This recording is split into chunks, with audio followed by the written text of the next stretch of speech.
नमस्कार, कैसे हैं आप। कार्तिक मास की दूसरी कथा पीपल और पथवारी की। एक गांव में गुजरी रहती थी। वह अपनी बहू को रोज़ दूध और दही बेचने के लिए भेज देती थी। एक दिन सवेरे सवेरे बहू दूध बेचने जा रही थी तो रास्ते में बहुत सी औरतों को पीपल के पेड़ के नीचे देखा और वह सोचने लगी और पूछा कि बहन तुम क्या करती हो। सबने बोला कि हम जल से पीपल और पथवारी को सींचते हैं। फिर उसके मन में आया कि इसके करने से क्या होता है। तो उन औरतों ने बताया कि इसके करने से घर में सुख शांति धन वैभव लक्ष्मी आती है। तो वह कहने लगी कि ये तो जल से सींचती, मैं क्यों ना दूध और दही से सींचूं।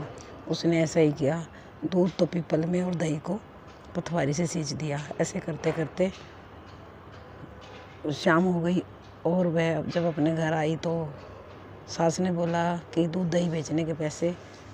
तो फिर उसने बताया कि मैं कार्तिक मास के आखिर वाले दिन इकट्ठे दे दूँगी। फिर वो रोज़ाना ऐसे ही करती, दूध तो पीपल में और दही को पथवारी पर। जब आखिर वाला दिन आया तो वह सोचने पर मजबूर हो गई और पथवारी पर ही बेचैन होकर बैठ गई।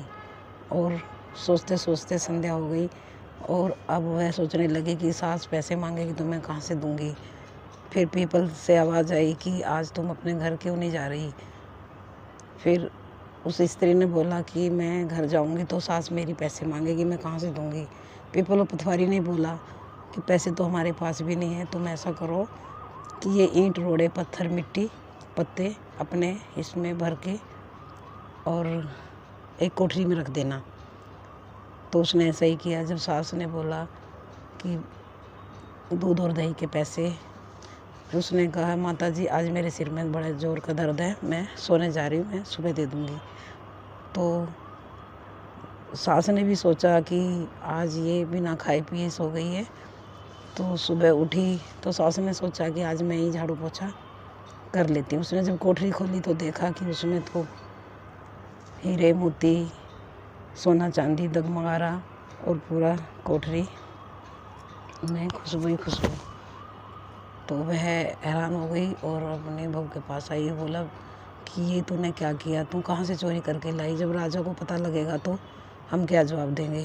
फिर बहू ने बतलाया कि ऐसा मैंने कुछ भी नहीं किया और मैं तो ऐसे पीपल और पथवारी को सींचती थी, सब उनका ही लीला है। तो सास के मन में बड़ा लालच आया, कहती अच्छा ऐसा है तो मैं भी जाऊंगी। जब अगले दिन गई तो उसके मन में तो लालच के भाव से उसने दूध तो सारा बेच दिया और उसका जो धोन था वो पीपल में और दही पथवारी पे चढ़ा दी। जब वह आने लगी तो उसने खुद ही अपने डोल में कीचड़ पत्थर पत्ते भरे और वह आकर बोली बहू से कि आज मेरे से तू पैसे मांग। बहू ने बोला सासू माँ कभी बहू भी पैसे मांगती है। कहती नहीं तो आज मांग ले मेरे से। तो उसने कहा हाँ माता जी लाओ पैसे दे दो। कहती कोठरी में जा बेटा, कोठरी से ले ले। जब कोठरी देखी तो कोठरी में तो कीड़े मकोड़े और मक्खियों से भिन भिन आ रहा और बदबू ही बदबू। जब बहू ने कहा कि मैंने तो सच्चे मन से पीपल पथवारी को सींचा था और आपने लालच के मन से। कहा जाता है कि जो बहू को मिला सबको मिले, सास को मिला वो किसी को न मिले। आपका बहुत बहुत ढेर सारा धन्यवाद।